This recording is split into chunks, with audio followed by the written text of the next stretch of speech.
Shalom, shalom. Shalom. Nous allons prier.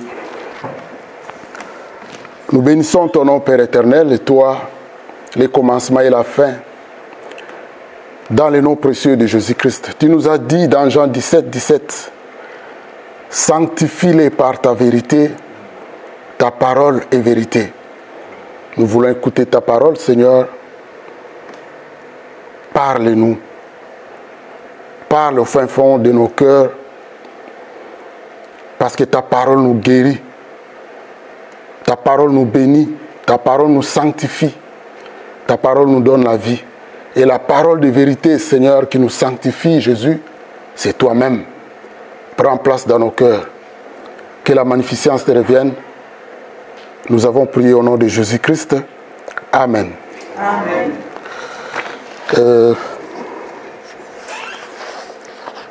Shalom, shalom. Exode chapitre 3, versets 7 à 10.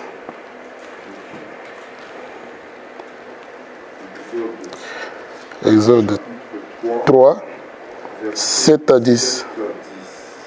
La parole dit, l'Éternel dit, j'ai vu la souffrance de mon peuple qui est en Égypte, et j'ai entendu les cris que lui font pousser ses oppresseurs, car je connais ses douleurs.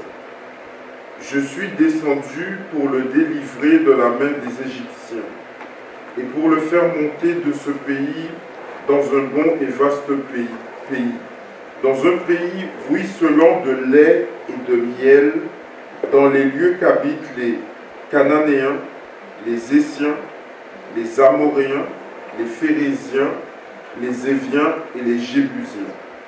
Voici les cris des enfants d'Israël sont venus jusqu'à moi. Et j'ai vu l'oppression que leur font souffrir les Égyptiens. Maintenant va, je t'enverrai auprès de Pharaon, et tu feras sortir d'Égypte mon peuple, les enfants d'Israël. Amen. Amen. Amen. Tu vas lire aussi Romains chapitre 15, verset 4.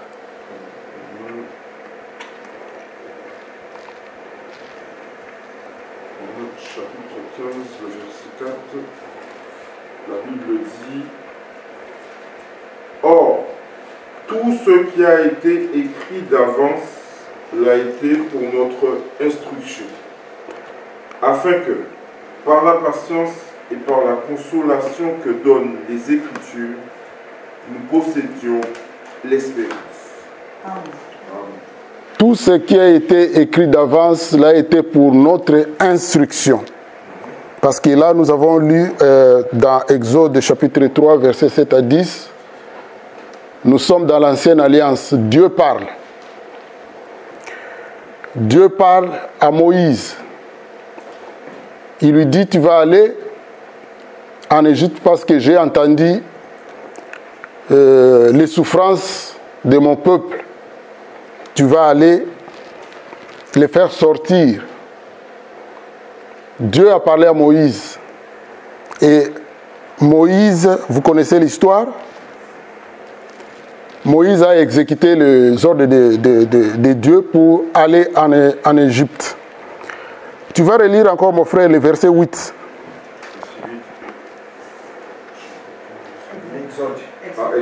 Oui, Exode chapitre 3, verset 8. Je suis descendu pour le délivrer de la main des Égyptiens et pour le faire monter de ce pays dans un bon et vaste pays, dans un pays ruisselant de lait et de miel, dans les lieux qu'habitent les Cananéens, les Essiens, les Amoréens, les Phérésiens, les Éviens et les Jébusiens. Donc, Dieu dit que je vais leur faire sortir de l'Égypte pour les amener dans un pays où coule le lait et le miel. Ça, c'est Dieu qui parle. Et vous avez vu le verset 8? Il dit déjà dès le départ que je vous amène, je vais les amener dans un bon pays. Ça, c'est une promesse. Donc, ça, c'est le commencement de leur voyage. C'était la parole de Dieu adressée à Moïse. La promesse est là. Et de l'autre côté, il y a la réalisation de cette promesse. Mais au milieu, là, entre la promesse et l'accomplissement, il y a quoi? Il y a le désert. Amen. Ça, c'est le titre de ces petites exhortations que nous avons aujourd'hui. Le désert. Et quand Dieu dit ici, tout ce que nous avons lu là, il n'a pas dit que je vais les faire sortir de l'Égypte pour les amener là-bas. Je vais louer des jets. Je vais les prendre pour les amener là-bas. Non. D'abord, il dit à Moïse, tu vas aller en Égypte. Et nous lisons toute la Bible, on voit nulle part où Moïse a quitté là où il a entendu, où il a vu le buisson ardent, pour aller à l'Égypte, qu'il a traversé un certain mer rouge. Non. Il est parti. Avec les instructions de Dieu, tout ce qui s'est passé là-bas, vous connaissez l'histoire. Il a réussi de les faire sortir. Maintenant, quand ils sont sortis, Dieu les accompagnait, lui-même. La journée, il était comme une nuée, et la nuit, une colonne de feu. Donc, Dieu était avec eux. Maintenant, pour rentrer, au lieu de rentrer par les chemins que Moïse a pris, Dieu leur montre un autre chemin. Le chemin du désert.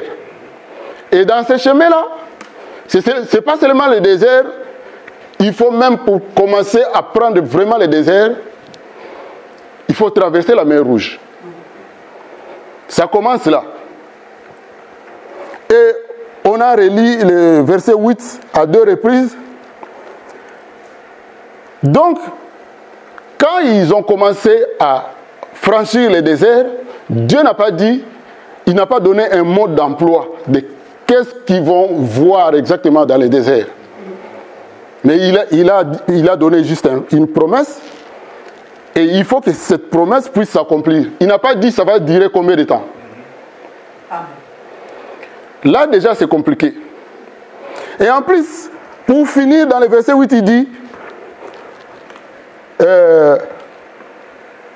dans un pays, dans un bon et vaste pays, dans un pays où coule le lait et le miel. Écoutez bien, dans les lieux qu'habitent les Cananéens, les Hésiens, les Amoréens, les Phérésiens, les Viens et les Jébusiens. Donc c'est un pays qui est déjà habité. Bon, qu'est-ce qu'ils pensaient, les enfants d'Israël, quand ils ont entendu ça? Point d'interrogation. Qu'est-ce que Moïse a compris? On ne sait pas. Et quand est-ce qu'ils vont arriver là-bas? Ça, ce n'était pas connu d'avance. Donc, c'est un pays qui est déjà habité. Moi, je suis chez moi, très calme chez moi, j'ai embelli ma maison, et Dieu donne la promesse à frère Rifin, il dit, tu vas aller habiter chez Jimmy. Donc, il faut chasser Jimmy. Donc, il fallait se préparer à la bagarre. Mais là, il ne parle pas de bagarre. Il dit, je suis le Dieu d'Abraham, d'Isaac et de Jacob, je vous dis, allez. Donc, eux, ils veulent la paix, parce que là, ils étaient menacés, ils étaient, comment je vais dire, ils étaient oppressés en Israël, en Égypte. Maintenant, ils vont chercher la paix dans le pays que Dieu les a promis. Mais, pour avoir cette paix-là, il faut se préparer à la bagarre. Il faut se préparer à la bagarre. Donc, qui veut la paix doit se préparer à la bagarre. Nous sommes dans le monde, nous les chrétiens, si je dois parler comme un pasteur, la Bible dit que nous ne sommes pas du monde. Le monde ici, Dieu nous impose par force de rester dans ce monde. Mais dans le monde, on ne nous aime pas. Nous avons parlé de ça, et je ne sais pas, les sœurs sont venues après. Nous sommes dans le monde, mais nous ne sommes pas du monde. Maintenant, nous menons notre style de vie de chrétiens dans le monde. Les mondains, ils ne nous aiment pas. Ils ne nous aiment pas. Donc, si nous voulons vivre en paix dans ce monde, il faut que nous soyons entre nous. Mais si nous voulons mener notre style de vie dans le monde, au milieu du monde, nous aurons des problèmes. Dieu leur dit, sortez, allez. Ils sont arrivés dans la mer Rouge. Et puis, Dieu a fait qu'ils traversent. Les jours qu'ils sortaient en Israël, Dieu a dit, chaque famille va prendre... en Égypte, Dieu a dit, chaque famille va prendre un agneau pour immoler. Et ils ont immolé l'agneau. Et ce jour-là, la nuit, ce jour-là, l'ange de la mort est passé pour tuer tous les premiers-nés. Vous connaissez l'histoire. Mais là, on parle de l'agneau qui est mort pour que les peuples d'Israël, les peuples de Dieu, se rassemblent pour commencer à voyager. Dans la famille de l'agneau, il y a eu deuil. Ce même agneau, nous allons le voir dans la Nouvelle Alliance.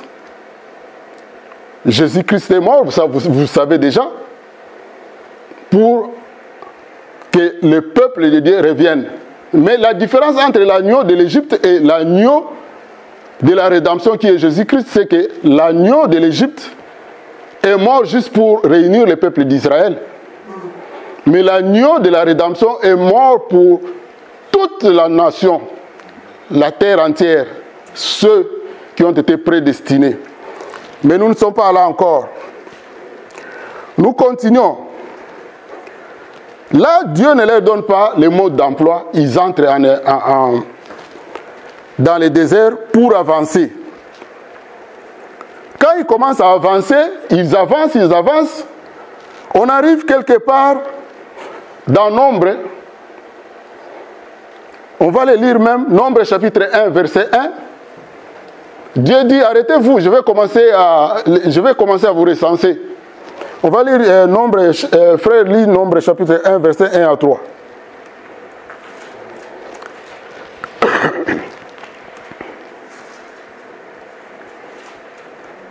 Nombre chapitre 1, verset 1, la Bible dit, l'Éternel parla à Moïse dans le désert de Sinaï, dans la tente d'assignation, le premier jour du second mois, la seconde année, après leur sortie du pays d'Égypte.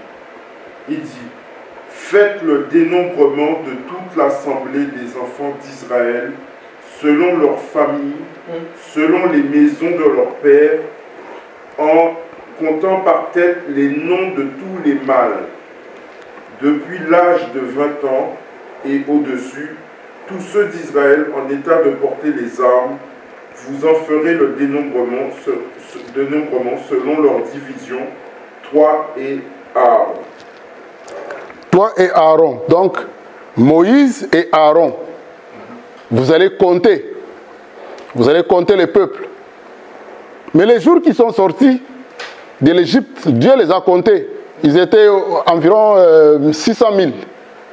Ceux qui pouvaient marcher, sans compter les femmes, les enfants et les vieillards.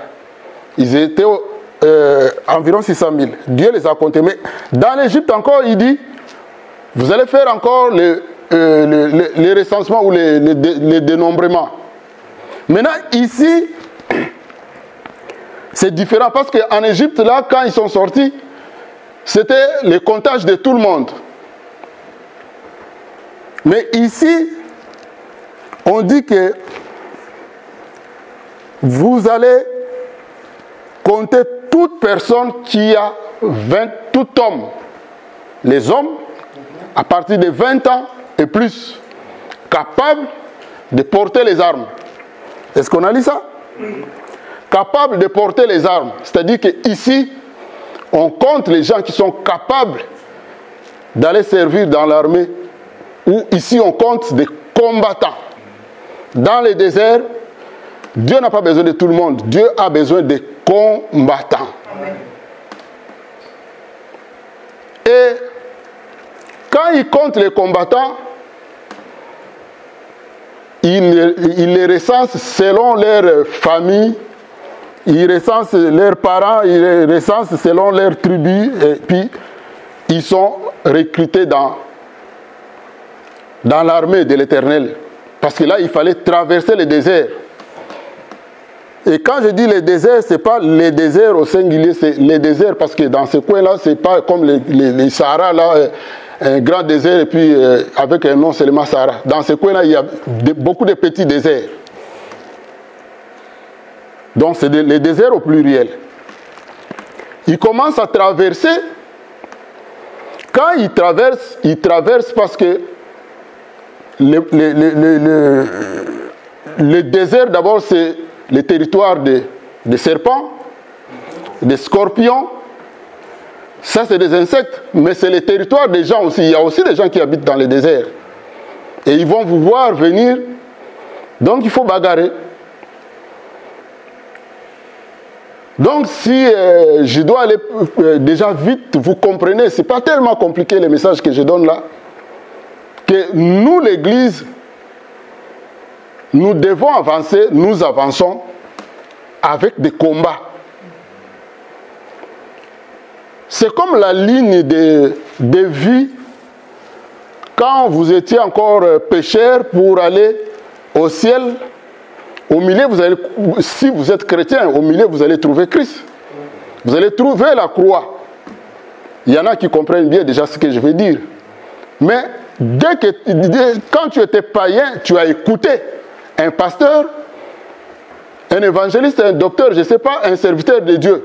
Mais la plupart, c'est des évangélistes ou des apôtres que vous allez écouter les premiers quand vous êtes païen. Souvent, on écoute les évangélistes ou les pasteurs, les évangélistes ou les apôtres, parce que c'est eux souvent qui sont en contact avec les païens.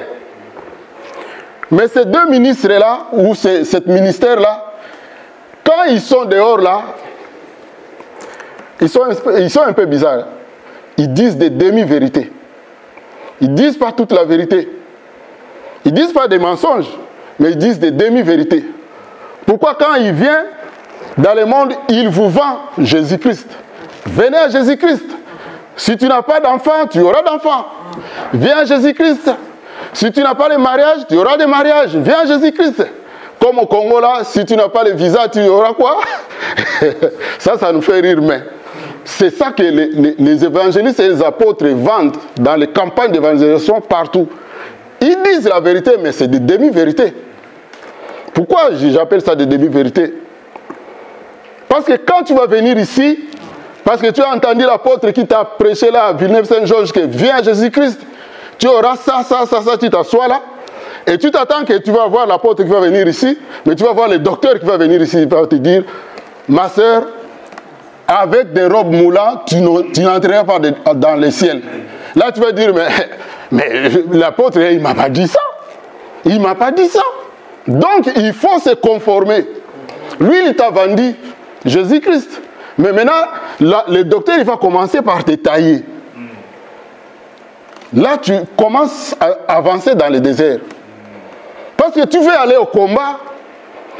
Au combat, là, tu vas combattre les magiciens, les sorciers, les marabouts, les féticheurs, les occultistes. Tu ne vas pas aller déjà avec leur style à eux. Tu dois changer de style toi-même d'abord avant d'aller au combat. Amen. Tu dois devenir une nouvelle personne avant d'aller au combat. C'est pour ça qu'on a dit ici que on choisit des personnes à partir de 20 ans d'âge et plus capables de porter les armes. Tu dois être capable de porter les armes. Si tu n'es pas capable, en tout cas, peut-être tu es figurant. Est-ce que vous avez vu quand on avait lu Exode là que Quand les peuples d'Israël sont sortis, je ne sais pas si on a lu ça, une équipe des autres personnes les ont suivis aussi. Peut-être on n'a pas lu ça. Une équipe de personnes les ont suivis aussi, qui n'étaient pas des Israéliens, mais par ces sentiments-là, voyant les Israélites partir, ils les ont suivis aussi.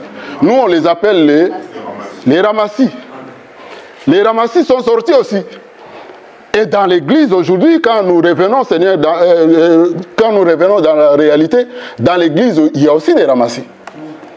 Je ne vais pas pointer quelqu'un pour dire que lui c'est un Ramassis, parce que moi-même, je ne sais pas.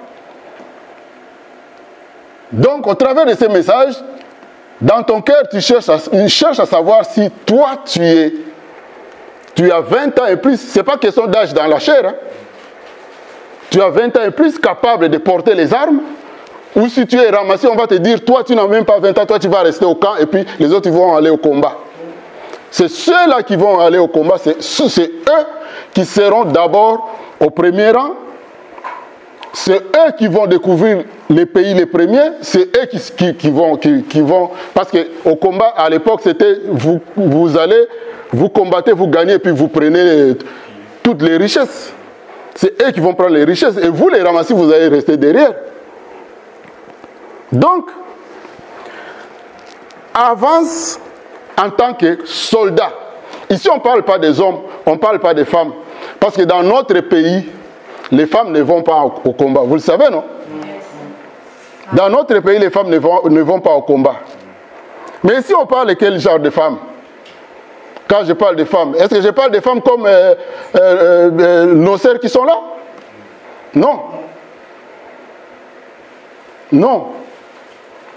Donc, quand tu es entré dans les déserts, Dieu ne t'avait pas dit que tu vas traverser beaucoup de déserts. Parce que, par exemple, mon désert à moi, je cherche du boulot, je n'en trouve pas.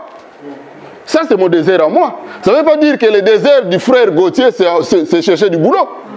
Peut-être lui, il a des problèmes avec sa famille dans la chair. Ça, c'est son désert. Peut-être le frère Joseph, lui, il se bat peut-être pour que son entreprise puisse se mettre debout. Ça, c'est son désert à lui. Et les déserts sont différents. Mais tous sont des déserts. Et il n'y a pas un mode d'emploi que Dieu a dit que toi, tu seras entrepreneur, mais pour que ton entreprise commence, ça sera difficile. Dieu n'a pas dit ça. Dieu n'a pas dit ça. Il a dit seulement que tu réussiras. Il a dit seulement que tu seras marié. Tu auras des enfants.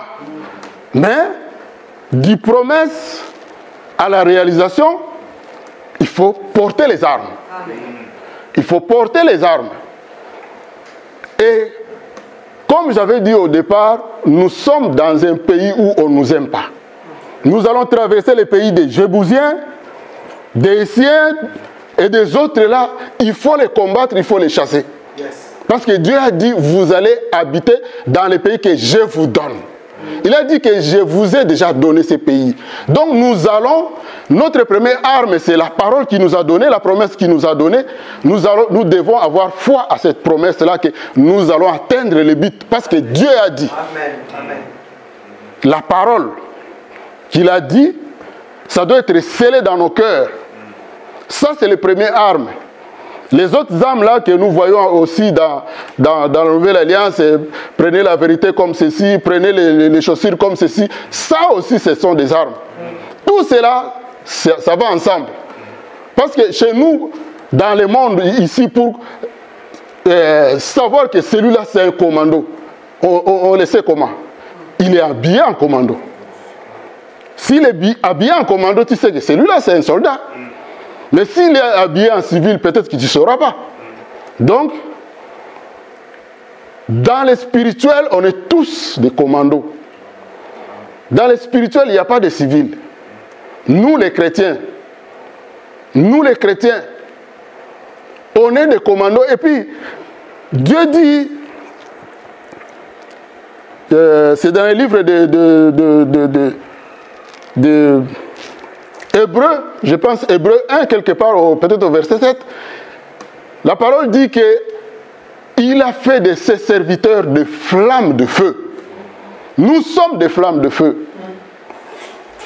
Nous sommes des flammes de feu. Un jour, je suis sorti d'ici, ici, à Villeneuve-Saint-Georges. J'ai rentré chez moi. C'est comment on dit? Un petit témoignage que je donne. On avait un programme, je pense, de 3 jours ici. Je suis allé jusqu'à Châtelet, j'ai pris les RRB jusqu'à la cité, à la cité universitaire. C'était les jours où les musulmans ouvraient leur ramadan. Moi, je ne savais pas, moi je ne connais pas les programmes, mais je les vis nombreux. Et puis quand on est monté dans les trams, il y en avait partout là. Et il y a des chaises qui se regardent comme ça là dans les trams. Vous vous asseyez ici, vous voyez les autres aussi, 2 en face. Et puis j'ai trouvé une place, je me suis assis. Et à côté de moi, c'était des musulmans avec un musulman avec leurs accoutrements. Devant aussi, il y en avait partout. Et les 2 qui étaient devant moi là, ils parlaient. Je ne sais pas si j'ai déjà dit cette histoire là. Et puis, les trains avançaient. Ils parlaient fort. Vous connaissez nos frères africains aussi, nous parlons toujours fort. Ils parlaient. On est arrivé quelque part vers la porte d'Orléans là. Le monsieur qui était juste en face de moi, il m'a fixé. Tout ce temps-là, on avançait. Lui parlait avec son ami et il ne me regardait pas. Quand il m'a fixé, en tout cas, Dieu seul sait qu'est-ce qu'il a vu. Moi, je ne sais pas qu'est-ce qu'il a vu. Dès qu'il m'a fixé comme ça, il a pris sa figure, il a mis ça entre ses jambes, comme ça. Là, le train continuait. Il tremblait. Et son ami dit, mais pourquoi tu caches ta figure comme ça? Et moi-même, ça m'étonnait, mais qu'est-ce qu'il fait comme ça? Qu'est-ce qu'il avait vu? Je ne sais pas. Dès qu'on est arrivé dans la station qui a suivi, il est sorti, il a pris son ami comme ça, et puis il a fait sortir. Tous les 2, ils sont sortis. Moi, je pense qu'ils sont sortis là où ils n'étaient pas prévus de sortir. Ils sont partis. Ils ne voulaient même pas qu'on regarde, ils ne voulaient même pas regarder derrière. Qu'est-ce qu'il avait vu? Je ne sais pas. Mais, sûr et certain, il a vu quelque chose qui n'a pas plu. Yes. Donc, le Seigneur qui marche avec nous, il est notre avant-garde, notre arrière-garde. Il fait de nous des flammes de feu. Parce que lui-même qui vit au-dedans de nous, c'est le feu dévorant. Amen.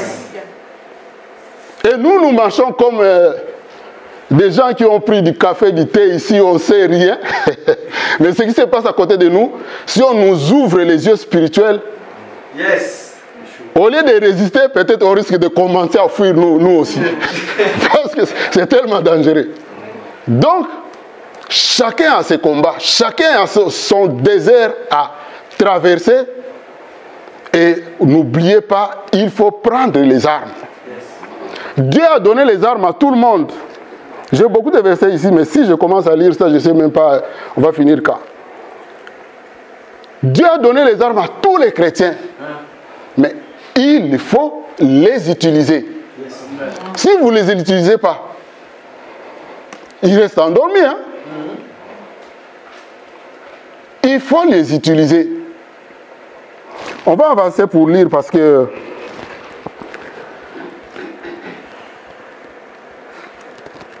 bon, je vais donner des petits exemples des déserts. Par exemple, les déserts de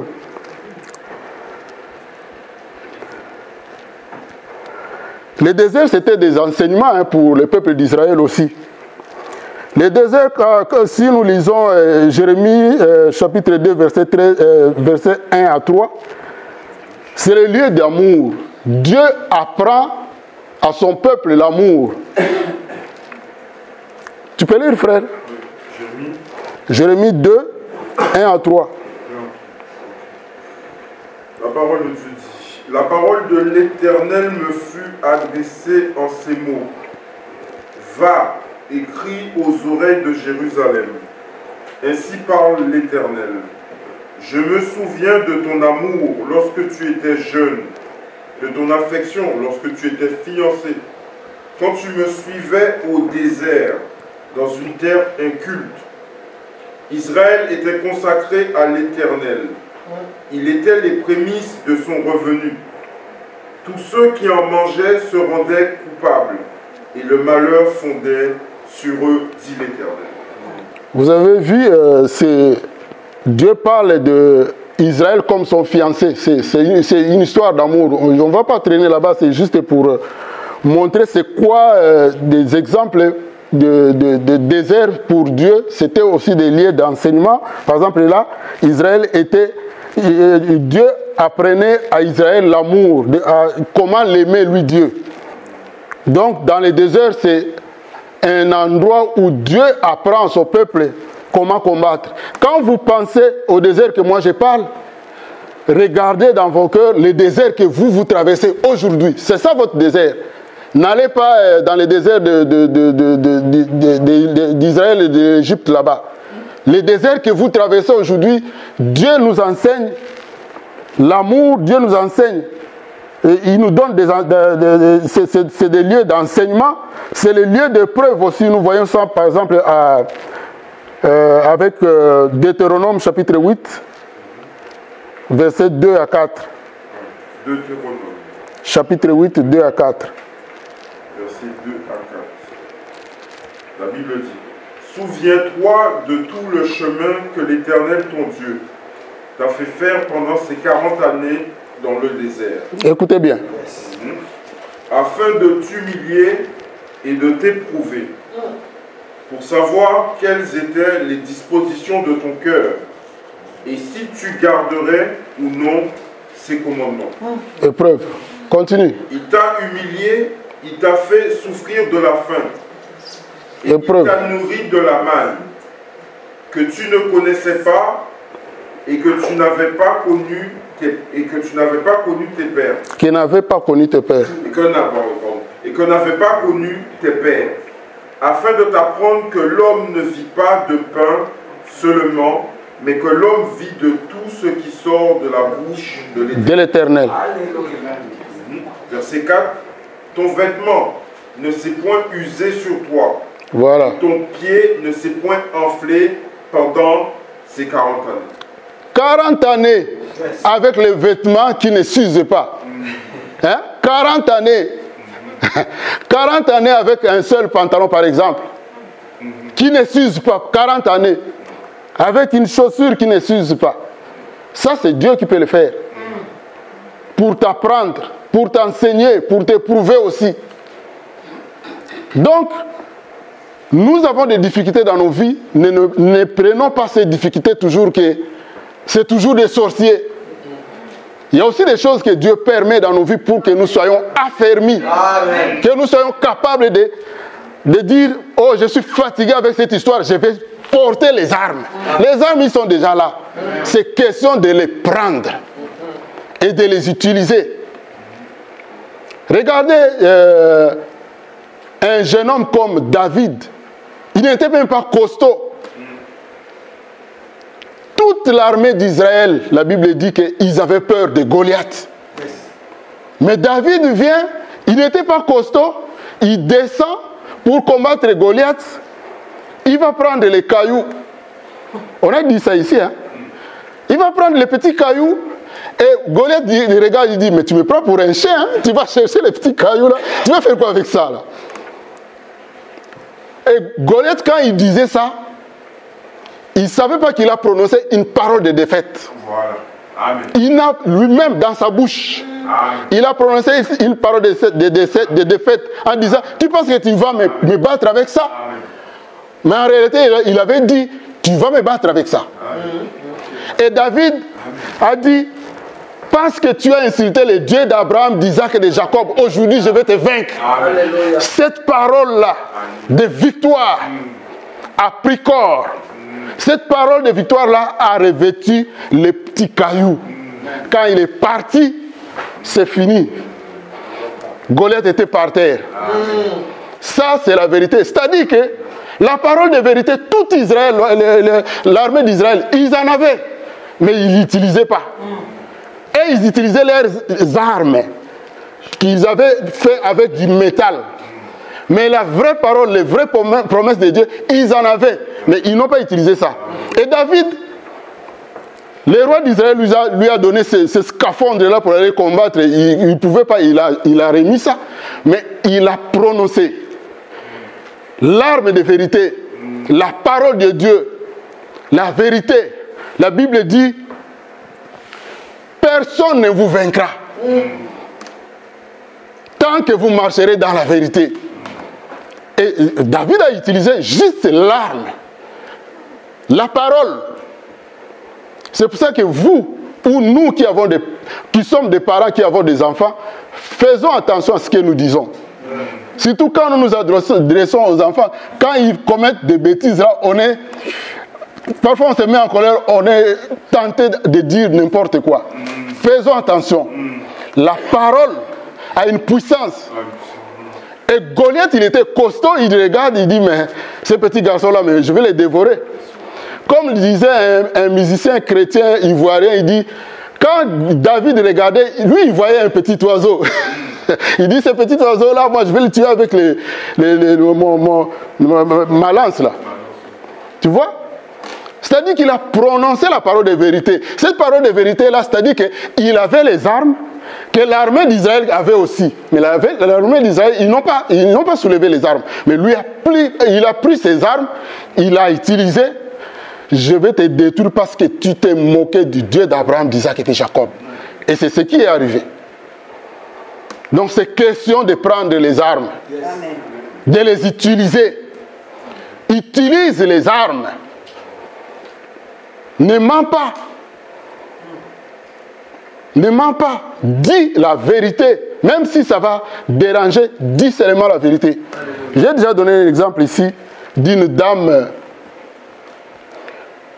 qui priait avec nous ensemble parce que moi je suis sorti des groupes de prière. La dame, son mari ne voulait pas qu'elle vienne dans l'assemblée. Et puis un jour elle a dit, tu pars pas. Tu pars pas aujourd'hui. Et puis le mari qui a dit ça, la dame a pris il a envoyé son petit garçon à l'assemblée pour dire, allez appeler les frères pour qu'ils viennent voir comment mon mari se comporte. Et quand les frères venaient, ils ont trouvé la dame qui disait, Yozandoki, Okenelifelo, Oza Satana. Ça veut dire, toi tu es sorcier, tu iras en enfer, tu es Satan. C'est la dame qui disait à son mari. Le mari qui dit, ah ouais, je ne savais pas que tu étais marié à Satan, aujourd'hui tu vas sortir de la maison de Satan. Il a pris des histoires de la dame, il a balancé dehors, et le mariage s'était arrêté. Je vous dis la vérité, juste pour ces phrases-là, elle a perdu son mariage. Pour de bon. Parce que le mari cherchait juste la porte pour le mettre à la porte et lui a donné l'occasion. Donc, la dame a combattu, mais pas avec les armes que Dieu lui avait données. Avec ses armes à elle. Et elle pense que comme les femmes parlent trop, papa, elle va gagner. Mais ce n'était pas comme ça. Va combattre, mais dans les règles aussi. Amen. Si tu n'es pas dans les règles, c'est comme si tu t'enrôles dans l'armée, tu vas dire, moi-même je vais acheter mon Kalachnikov pour aller au combat. Non, tu t'enrôles dans l'armée, mais l'arme que tu vas utiliser, c'est l'arme du gouvernement, l'arme que le gouvernement a acheté. Tu n'achètes pas tes armes toi-même. Pas tes armes, tu achètes, tu utilises, tu vas au combat avec les armes de l'armée. Donc il faut combattre dans les règles aussi. Je peux donner des exemples, beaucoup d'exemples dans ça. On va juste passer le temps, mais vous savez de quoi je parle. Ne regardez pas Israël que je donne les exemples ici. Regardez votre vie avec les histoires qui sont devant vous. Qu'est-ce que vous avez prié? Vous le savez, moi je ne sais pas. Qu'est-ce que moi j'ai prié? Tous nous avons des combats. Mais efforçons-nous à combattre selon les règles. Et efforçons-nous à ne pas oublier que nous portons déjà les armes. Parce que Dieu nous a donné. Souvent, devant des situations, nous oublions que nous avons les armes. Souvent, nous oublions. Même moi, j'oublie. On va lire.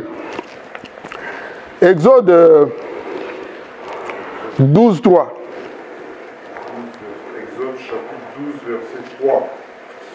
La Bible dit, parlez à toute l'assemblée d'Israël et dit, le 10e jour de ce mois, on prendra un agneau pour chaque famille, un agneau pour chaque maison.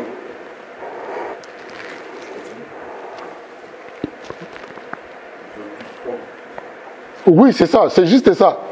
Vous voyez, en Égypte, avant qu'ils sortent, dans la famille de l'agneau, c'était le deuil. Hein. L'agneau est mort. Mais l'agneau qui est mort en Israël, c'était pour rassembler Israël. Mais vous allez voir que l'agneau qui est mort sur la croix de Golgotha, c'était pour rassembler aussi les Congolais, rassembler les Guadeloupéens. Ce n'est plus seulement pour la nation d'Israël, c'est pour nous tous. C'est ça la différence entre les deux agneaux. Et l'agneau de l'Égypte, c'était juste la préfiguration du vrai agneau, parce que c'était vraiment l'agneau. Mais à Golgotha, ce n'était pas l'agneau, c'était une personne. Donc, Jésus qui est mort pour nous, il est plus puissant que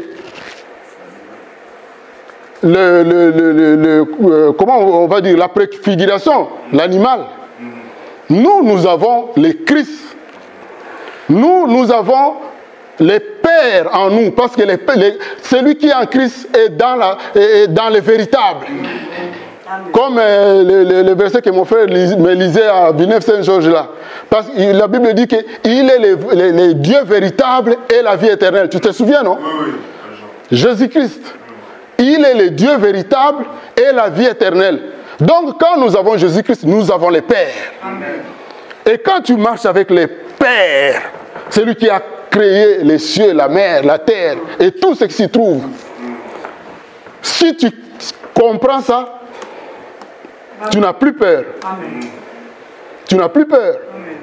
Le frère Ifem m'a dit un jour, frère, si tu passes devant, évite de beaucoup donner des exemples de toi-même. Mais j'en ai à gogo. Si je commence à le dire, on ne va pas finir ça. Tellement que Dieu a permis que je puisse passer par des situations compliquées. Amen. Je vous dis, moi j'ai vu un magicien qui me faisait peur depuis la jeunesse. Je l'ai vu sortir à 3h du matin parce qu'il a fui de la maison où moi je dormais. Et il a pris les papiers qu'on appelle chez nous au Congo, la farde. La chemise où on met les cahiers, les papiers là. Chez nous on appelle ça farde. Et il est sorti à 3h du matin, jusque dans la rue. Là, il faisait comme ça. C'était chaud. Et en ce moment-là, moi j'étais à genoux. J'ai dit, oh, c'est grave. Ce vieux-là, qui me faisait peur depuis que j'étais à l'école primaire, il est dans la rue parce que moi j'ai pris. J'ai dit, mais non, peut-être c'est un hasard. Demain, je ne vais pas prier. Je vais rester comme ça, mais je vais regarder. Et le lendemain, la nuit, je ne me suis pas réveillé pour prier. Il n'est pas sorti. Le jour qui suivait, j'ai dit, je vais recommencer pour voir. J'ai mis mes genoux par terre. 5 minutes, c'était trop. Là, il sortait déjà là. J'en ai marre dans cette maison-là. J'en ai marre. J'ai dit, ah bon? Oh là là. Maintenant, c'est moi le magicien. Ça, c'était mercredi. Parce que j'avais commencé lundi. Il est sorti. Mardi, je n'ai pas prié. Il n'est pas sorti. Mercredi, j'ai prié. Il est sorti. J'ai dit, ok, je vais l'amener jusqu'à samedi. Mercredi, il est sorti. Jeudi, il est sorti. Vendredi, il est sorti. Samedi le matin, il vient frapper à ma porte. Il dit, yo, Yakawa. Alinga se dit, toi, viens ici. Tu pries où? Et j'étais juste un jeune dans un groupe de prière.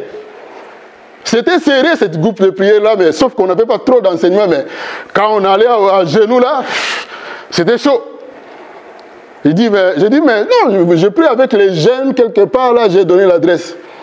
Il dit, mais moi je suis 100% catholique depuis longtemps, et puis toi tu veux me dire des histoires des jeunes là, des groupes de prière. Il dit, j'ai pris là-bas. Et dimanche, je suis allé à l'assemblée, dans la permanence comme ça. On priait, on chantait d'abord. Et celui qui dirigeait la prière a dit, si quelqu'un a des témoignages, il peut témoigner. Je vis les catholiques 100% est sorti. Il dit, ah ouais? Il m'a suivi, les catholiques. Les catholiques m'ont suivi. Là, il a pris le micro, il a dit, je m'appelle tel. Je suis 100% catholique. Depuis que je suis né, je suis 100% catholique. Je suis vieux. C'était un vieux. Hein? Mais vous ici, vous avez Dieu. Moi, je vis Dieu dans ces petits garçons-là. Je vis Dieu. Qu'est-ce qu'il avait vu exactement? Je ne sais pas. Je vis Dieu. Il a déposé le micro. Je vis Dieu. Vous avez Dieu. Je vis Dieu, je vous dis. Vous avez Dieu. Là, il sortait. Hein? Il est parti. Vous avez Dieu. On les regardait comme ça. On était tous des jeunes. Mais qu'est-ce qui ne va pas avec ce papa-là? Je vis Dieu. Vous avez Dieu ici. Le Dieu véritable, il est ici. Un catholique 100%. Bien-aimé, Dieu est Dieu. Soyez sérieux. Utilisez les armes. Vous allez voir. Soyez sérieux avec Dieu. Utilisez les armes. Oubliez les conflits inutiles. Les conflits inutiles, ça refroidit. Amen. Quelqu'un qui t'amène des histoires qui n'ont ni tête ni queue, tu ne réponds pas, tu l'oublies seulement. Tu avances. Amen. Tu avances. Quelqu'un qui amène à te ravir ta paix, oublie les éléments. Avance. Amen. Parfois, il faut devenir con parce que tu es devenu chrétien. Dans quel sens? Tu as la réponse, mais tu ne donnes pas. Tu regardes seulement, tu dis, tu passes ton chemin. Ils peuvent t'insulter aujourd'hui, mais ça ne sera pas écrit quelque part dans ton corps qu'on t'a insulté. C'est écrit nulle part. Ce n'est pas comme la calvitie. Hein? On t'insulte, oui, on m'a insulté, et alors? Ça change quoi? Mon père, des fois, il m'insultait. Ma mère, c'était encore pire. Vous savez, les mamans d'Afrique, là. Mais ça change quoi? Il t'insulte, il dit des mensonges, et puis tu passes ton chemin, pourvu que tu gardes ta pureté, ta sainteté, tu gardes ta sanctification. Amen. Parce que quand tu vas à genoux, bien sanctifié, tu es une flamme de feu. Alléluia. Tu es une flamme de feu. Parce que quand je vis les magiciens fuir, ces magiciens-là, lui-même, de sa bouche, il a témoigné que moi, quand j'arrivais dans un village, tous les villages aux alentours et les villages, y compris là où j'étais, si je restais là-bas une semaine, aucun sorcier ne pouvait sortir, aucun sorcier ne pouvait revenir. Parce que moi, l'inspecteur magicien, je suis là. Il contrôlait. Et il n'était rien. Partout où il allait, on l'appelait chef. Pourquoi on l'appelle chef? Et il savait, nous on ne savait pas. Tu vois un papa qui lui... Oh, chef, bonjour chef. Mais pourquoi on l'appelle chef? Les regards seulement, il te regarde comme ça, tu trembles. Hein? C'est comme si un lion qui te regarde. Mais imaginez un petit garçon. J'étais jeune, hein, c'était en 87-88 quand je me suis converti. J'étais tellement zélé, vous savez. Quand j'ai commencé la prière, là, tu vas fouiller. Et les magiciens fouillaient. Les grands magiciens. Parce qu'il avait la magie, la magie blanche, comme on dit. C'est des prêtres catholiques belges qui lui ont donné cette magie-là. C'est lui-même qui témoignait. Des prêtres qui lui ont donné la magie. Donc cette magie-là, c'était au-dessus, la force, c'était au-dessus des sorciers, des noirs, pour les dominer. Mais devant Dieu, il fouillait comme ça. Il fait chaud là. Ah ouais. Amen. Ça c'est Dieu. Bien-aimé, n'ayez pas peur. La peur, c'est le cancer de la foi. Amen. La peur. Quand vous priez des fois, demandez, je ne sais pas si c'est permis, mais la foi audacieuse. Amen. Et puis, demandez que Dieu vous arrache, si c'est possible, qu'il vous arrache la peur. Qu'il vous arrache la peur. Parfois ici, j'ai des problèmes, on a des problèmes à résoudre avec ma femme, et puis on ne trouve pas la solution. On prie, on prie, on prie. Dès qu'on finit, moi, je monte sur mon lit, je commence à ronfler. Et le matin, elle dit, mais ce gars-là, il est bizarre, on a un problème, et là, il ronfle. Mais j'ai pris mon problème, j'ai donné à Dieu. Je dois dormir. Je n'ai pas peur. Même si ça va barder demain, je sais que j'ai dit à Dieu, je lui ai remis ça, et puis moi, je commence à m'endormir. Je commence à ronfler. Les frères rigolent parce que là, il sait que je suis champion en ronflement. Là. C'est comme ça. Donc, ah, tu es content là. Donc, si je prends mon problème, je donne à Dieu, j'ai senti au-dedans de moi que Dieu a enlevé la peur. Amen. J'ai grandi avec la peur. Je vous dis, je ne croyais pas que je pouvais dépasser 25 ans. Je ne croyais pas. Tellement que mes amis de gauche à droite tombaient comme des légumes. Je n'ai pas d'amis ici à Paris. J'ai un seul ami à toute la France. Les amis avec qui on a grandi. Mais j'ai une grande famille maintenant, la famille chrétienne. Mais les amis dans le monde, j'en ai pas. La majorité sont morts. Donc, quand j'ai commencé à prier, j'ai vu à quel point Dieu pouvait me fortifier, faire de moi, je ne sais pas, un robot dans le Seigneur. Là. La peur, je sens maintenant au-dedans de moi qu'il m'a arraché la peur. Je n'ai pas peur. Je ne sais pas pourquoi. Je n'ai pas peur. Et si vous avez peur, demandez que Dieu puisse vous arracher la peur. Amen. Devant des situations difficiles, il faut la hardiesse, l'audace de la foi. Et vous allez voir. Vous allez voir. On va avancer. Apocalypse 5, 8, 10. Apocalypse chapitre 5, verset 8 à 10. La Bible nous dit: quand il eut pris le livre, les 4 êtres vivants et les 24 vieillards se prosternèrent devant l'agneau, tenant chacun une harpe et des coupes d'or remplies de parfums, qui sont les prières des saints. Et ils chantaient un cantique nouveau, en disant: tu es digne de prendre le livre et d'en ouvrir les sceaux, car tu as été immolé, et tu as racheté pour Dieu par ton sang des hommes de toute tribu, de toute langue, de tout peuple et de toute nation. Verset 10. Tu as fait d'eux un royaume et des sacrificateurs pour notre Dieu, et ils régneront sur la terre. Amen. Amen. Amen. Vous avez vu la différence entre l'agneau de l'Égypte et l'agneau de la rédemption qui est Christ? L'agneau de l'Égypte a réuni juste le peuple d'Israël. Et ils sont sortis.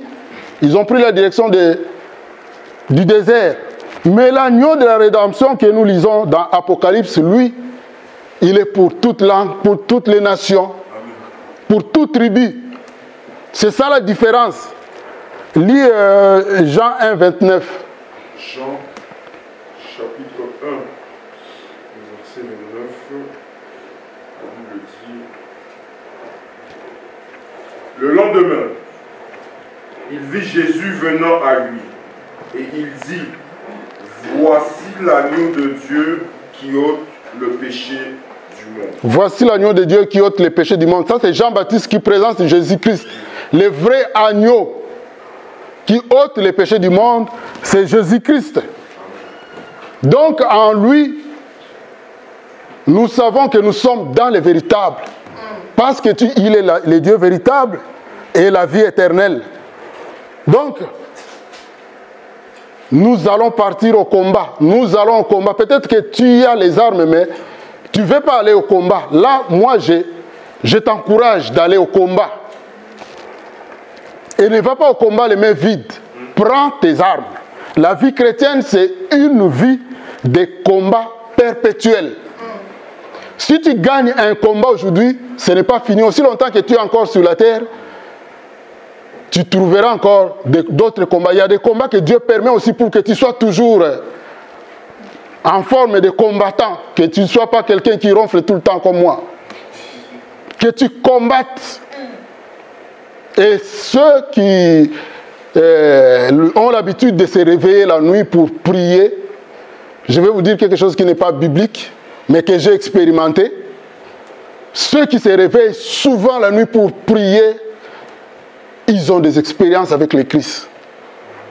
Comme je disais l'autre jour, mais quelqu'un qui se dit chrétien, qui a des années déjà depuis qu'il est chrétien et il n'a même pas un témoignage avec le Christ, il faut se demander est-ce que je marche avec Christ ou je marche avec l'ennemi. Parce que quelqu'un qui est avec Christ, qui marche avec le Christ, en tout cas c'est ton meilleur ami, tout le temps tu es avec lui, tu parles avec lui, quelque part vous devez toujours avoir une histoire ensemble. C'est ton meilleur ami. Tu dors avec lui, tu te réveilles avec lui au boulot, tu es avec lui, partout tu es avec lui, dans les trains, dans l'avion, dans les voyages. Mais il faut avoir des témoignages, des histoires. Des histoires, ça ne peut pas manquer. J'ai voyagé un jour avec un neveu là qui était païen, qui ne voulait pas rien entendre parler de... Un petit témoignage. Il ne voulait rien entendre parler de la parole de Dieu. On était à Prague, dans la République tchèque. On a pris l'avion pour atterrir à Francfort. C'est 30 minutes de vol. C'est pas loin. Et ces 30 minutes de vol là, l'avion secouait comme un cerf-volant. L'avion secouait tellement que nous tous, on avait tellement peur que mon neveu là, il a mis sa main dans la poche, il a fait sortir le petit portion du Nouveau Testament là, le Gédéon. Il essayait de lire là rapidement. Il dit, ah ouais, toi aussi tu lis la Bible. Ça c'est la peur. Quelqu'un qui n'aime pas la parole de Dieu, mais il garde quand même son Nouveau Testament dans la poche. Le petit Nouveau Testament bleu, vous le connaissez, non? Gédéon.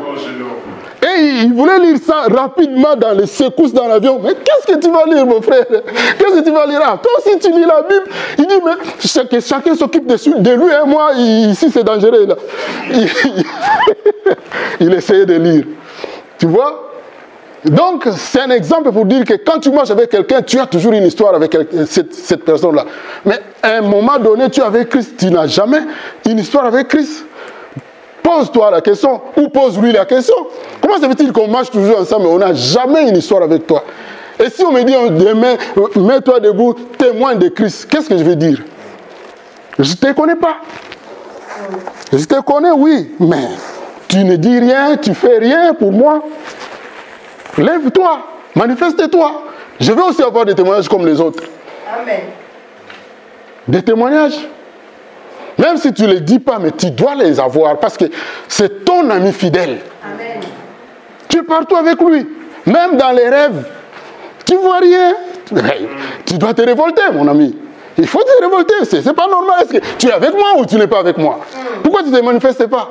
Parle, ne fisque. Voilà. On va continuer.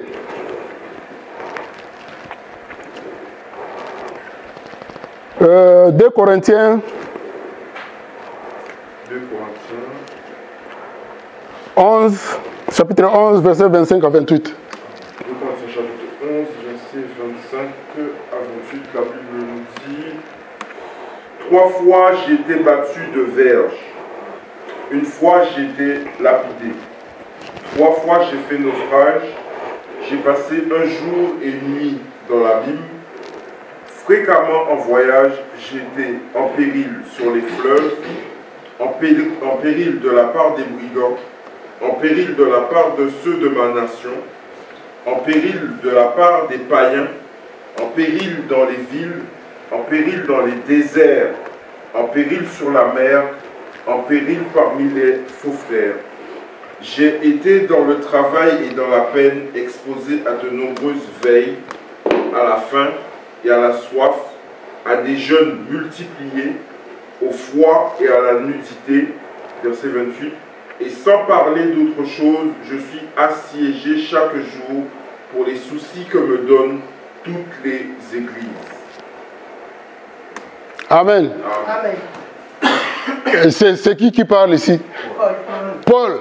Ça, c'est le désert de Paul. Ça, c'est le désert de Paul. Ça, c'est le désert de Paul. Il a été battu, il a été enfermé dans les cachots. Il a connu des histoires difficiles. Mais c'est un grand serviteur de Dieu. Là, peut-être, je vais parler à notre frère qui est ministre, ou à tous les ministres qui peuvent m'entendre. Quand tu es ministre, c'est pas toujours glorieux. Hein? Tu peux aller en mission et puis tu laisses ta vie. Ah oui. Tu laisses ta vie. Donc, c'est pour dire qu'il faut que nous puissions changer notre mentalité. Nous sommes combattants. Nous avons des armes, mais quand tu vas au combat, tu peux y rester aussi. Mais si tu y restes parce que tu es parti combattre dans la vérité avec le Christ, tu es gagnant. Mais si tu ne combats pas, tu vas seulement subir. Tu ne veux pas combattre, ok. Tu vas subir. Tu auras des sorciers à tes trousses, des marabouts, des féticheurs, des occultistes. Surtout chez nous, les Africains, là, maintenant, les ennemis commencent à prendre les photos des gens dans votre page Facebook. Et ils font des incantations avec ça. Un jeune qui est parti jouer dans la cimetière, quelque part ici, dans l'île de France. Et il a trouvé une tombe qui était trouée là. Dedans, il y avait des petits flacons là. Il a fait sortir des petits flacons. Pour lui, c'était un jeu. Il a ouvert ça. Au-dedans, c'était des photos des gens et des incantations écrites dessus. Et des croix, des histoires bizarres écrites dessus. On les a maudits, on les a mis dans les petits flacons. On a enterré dans des cimetières. Et c'était plein de flacons comme ça. Qui n'a pas un réseau social ici? Nous avons tous nos réseaux sociaux. Peut-être quelqu'un a déjà pris ta photo, tu ne le sais pas. Il a dit, toi, Jimmy, tu ne seras pas béni. Il dit des histoires, il te maudit, il fait des... Je ne sais pas comment ils font. Et il met ça dans la cimetière. Et si tu ne combats pas, tu vas commencer à subir seulement. Tu subis tout ce qu'il a dit, ça va arriver parce que tu n'as pas de protection. Même si tu as la protection, mais tu as des armes, tu ne sais pas combattre. Tu ne sais pas combattre, tu vas subir. Nous devons atteindre la maturité. Amen. La maturité dans le Seigneur. Parce que quand nous voyons les serviteurs qui disent moi je fais les pleins au stade des martyrs, je vais voir si toi aussi tu vas faire les pleins. Vous pouvez voir directement l'immaturité. Moi je prêche mieux que les frères tels. Ça c'est l'immaturité. Moi je parle bien les français plus que celui-là. Voilà l'immaturité. Quelqu'un m'a écrit l'autre jour sur ma page YouTube, il dit mais le pasteur là que tu as mis dans ton Facebook, il parle mal le français. Comme si Dieu parlait français. Comme si Dieu parlait français. Regardez l'immaturité. Et c'est un chrétien qui écrit ça. Un chrétien, il dit, il parle mal français. Et vous pensez que les prêtres européens qui viennent en Afrique là-bas, ils parlent bien les Lingala? Ils parlent bien les Kikongo? C'est bizarre, c'est pas leur langue, c'est normal qu'ils parlent mal. C'est normal que Jimmy parle mal le français. Moi, je ne suis pas né en France, je ne suis pas français, je n'ai même pas de papier dans ce pays. Je ne suis pas français. Et quand tu me dis ça, si c'est un païen qui me dit ça, je comprends, mais si tu es chrétien, je comprends. Voilà l'immaturité. Voilà l'immaturité. Vous savez, moi, je suis sapeur. Mais ici, sapeur, c'est un pompier. Mais sapeur au Congo, c'est autre chose.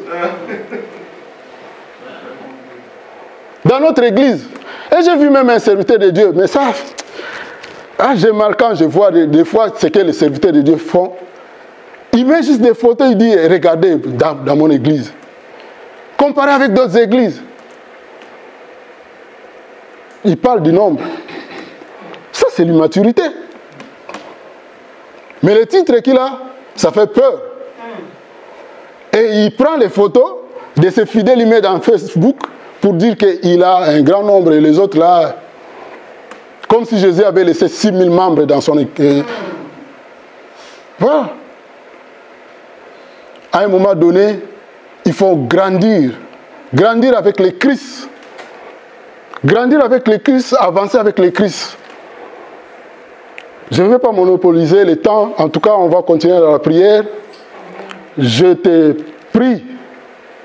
Je prie que moi-même aussi, nous puissions demander à Christ à nous rappeler toujours que devant des situations, nous avons déjà des armes. Amen. Que nous puissions les utiliser. Que le Christ nous aide à grandir dans notre vie spirituelle.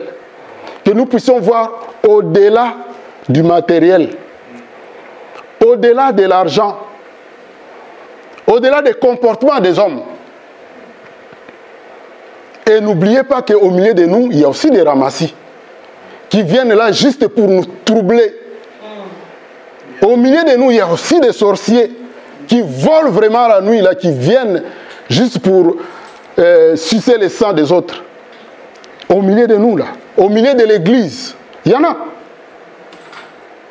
Mais le Christ nous fortifie. Que le Christ nous aide à regarder juste lui. Amen. Comme Pierre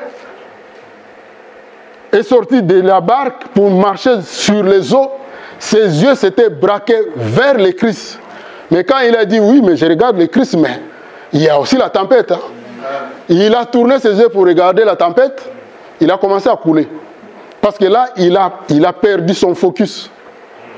Au lieu de regarder le Christ, il a commencé à regarder la tempête, il a coulé. Donc, nos yeux puissent regarder toujours le Seigneur. Ça, ce n'est pas facile. Mais c'est facile avec le Seigneur.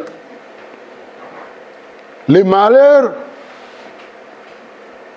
que moi, Jimmy, je remarque dans ces temps de la fin, un genre de chrétiens qui ont ce comportement de chaque fois qu'il a un petit problème, qu'il a un différend avec son frère ou son... Il fuit. Les chrétiens fuyards. Il fuit. Mais pourquoi tu fuis? Et vous savez, celui-là, il m'a mal regardé. Mais tu étais venu dans l'assemblée pour le Christ ou pour un tel? Non, mais vous savez, celui-là, il prêche mal d'ailleurs, ça me fait mal aux oreilles. C'est pour ça que tu as fui. Dans la forêt, il y a deux genres des animaux. Des animaux qui, devant un adversaire, il se met pour combattre.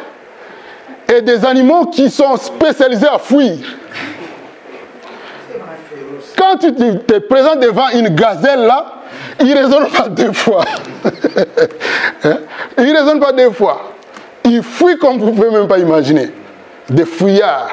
Ah, si vous êtes chrétien fouillard, bon, vous allez fuir jusqu'en enfer. Parfois il faut combattre parce que nous, on a les lions de la tribu de Juda au-dedans de nous.